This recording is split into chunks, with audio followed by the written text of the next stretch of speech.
Halo semuanya, Assalamualaikum warahmatullahi wabarakatuh. Jadi di video kali ini aku tuh bakal mempraktekkan cara pemasangan infus atau pemberian cairan infus. Nah, sebelum ke prakteknya di sini saya akan membahas dulu tentang pemasangan infus ini. Di sini ada pengertiannya. Pemberian cairan infus itu adalah memasukkan cairan melalui intravena dengan bantuan infuset.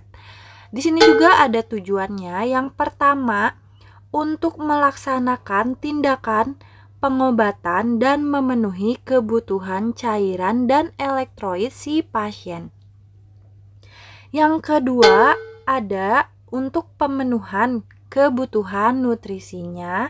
Yang ketiga, untuk pemberian terapi obat-obatan misalnya antibiotik, anti nyeri, anti radang, dan lain sebagainya sesuai dengan kebutuhan si pasiennya. Yang terakhir, untuk transfusi darah. Nah, ini untuk orang-orang yang akan melaksanakan transfusi darah. Nah, sebelum melaksanakan pemasangan infus ini, kalian juga harus memonitori keadaan pasiennya. Pertama, kalian harus cek TTV-nya, tanda-tanda vital. Yang kedua juga dilihat dari hasil labnya. Yang ketiga dilihat juga integritas kulitnya, apakah ada edema atau bengkak atau tidak, yang pasiennya dehidrasi atau tidak. Lalu kita siapkan alat dan bahannya. Di sini aku pakai Aboket nomor 22 dan nomor 24. Nah, di sini juga banyak banget nomor Aboket atau IV kateternya. Nah, untuk nomor 18 itu biasanya dipakai oleh orang yang akan melaksanakan transfusi darah. Terus nomor 20, 22 biasanya dipakai sama orang dewasa, anak-anak juga bisa. Nah, untuk nomor 24 dan nomor 26 biasanya dipakai oleh neonatus, bayi, anak. Nah, dewasa juga bisa pakai, terutama pada orang yang lanjut usia seperti nenek-nenek, kakek-kakek. Di sini ada cairan infus, aku pakai cairan RL. Sebenarnya cairan infus itu banyak macam-macamnya dan sesuai juga dengan kebutuhan si pasiennya. Juga ada macam-macam infuset. Nah, yang ini tuh microdipset. Untuk bayi 1 menitnya itu 60 tetes, yang di atasnya itu ada jarumnya. Lalu ada parenteral set atau makroset. Ini tuh untuk dewasa 20 tetes dalam 1 menit. Lalu ada blood set. Blood set itu tuh yang ada saringannya. Ini tuh untuk transfusi darah, biasanya 15 tetes dalam 1 menit. Yang warna hijau itu adalah tourniquet. Lalu di pinggirnya ada kapas alkohol 70%. Lalu kalian siapkan plester, dan plester ini tuh banyak banget macam-macamnya. Ini tuh digunakan untuk fiksasi nanti ketika kalian sudah memasang infusetnya. Siapkan kasa atau tisu, ini tuh gunanya untuk mengelap, takutnya ada yang keluar darahnya. Terus ada juga baki, pengalas, handscoon yang bersih, ada bengkok, ada standar infus, lalu ada gunting. Setelah kalian sudah mempersiapkan alat dan bahannya, lalu kalian datang kepada pasiennya, simpan alat dan bahannya ini di pinggir pasien. Setelah itu kalian counter kepada pasien dan keluarganya. Lalu kalian juga memberikan informasi tentang prosedur pemasangan infus pada pasien atau keluarganya. Setelah itu kalian tutup sampiran, atur posisi pasiennya, dekatkan alat.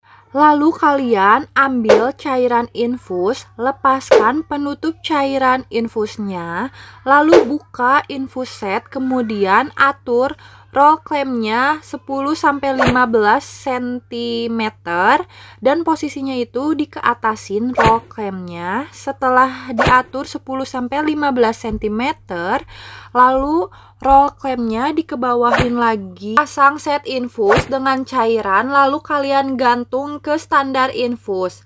rollnya dikeatasin biar si cairannya itu mengalir ke si set infusnya. Terus kalian cek apakah ada gelembung atau tidak. Setelah dipastikan tidak ada udara atau gelembung, si rollnya dimatikan.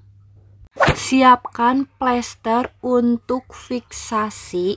Kalian cuci tangan dan memakai handscoon, lalu pilih vena yang akan di infus. Biasanya orang dewasa itu diinfusnya di bagian tangan.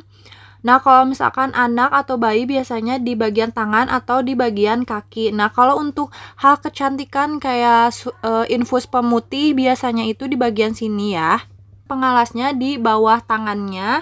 Setelah itu kalian pasang tourniquetnya. Sekalian lakukan desinfeksi pada area penusukannya pakai kapas alkohol. Ambil aboketnya dan si aboketnya itu lubangnya menghadap ke atas. Nah, setelah ditusuk, kalian lihat di aboketnya keluar darah atau enggak. Kalau misalkan keluar darah berarti itu masuk ke venanya, lalu dimasukkan sedikit demi sedikit. Terus si jarumnya itu ditarik keluar sedikit demi sedikit, lalu aboketnya itu dimasukin ke dalam semua. Setelah itu lepas tourniquet. Setelah aboketnya udah masuk, lalu kita fiksasi.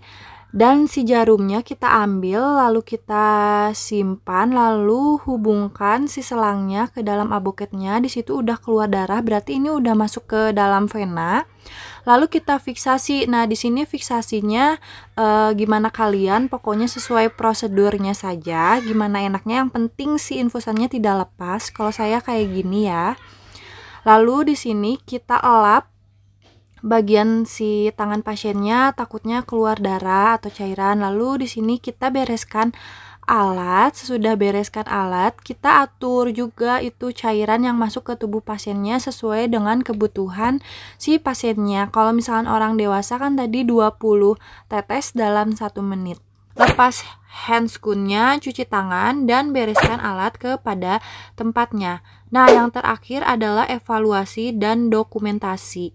Jadi kalian tulis catatan, di catatan jenis cairan dan jumlah cairan yang harus masuk ke dalam tubuh si pasiennya. Awasi tempat penusukan, seperti nanti kalau udah diinfus apakah ada edema, apakah ada kemerahan, apakah ada bocor, apakah ada udara, dan lain sebagainya. Setelah itu kalian tulis nama kalian, hari, tanggal penusukan, jamnya, terus tulis juga nama kalian dan tanda tangan.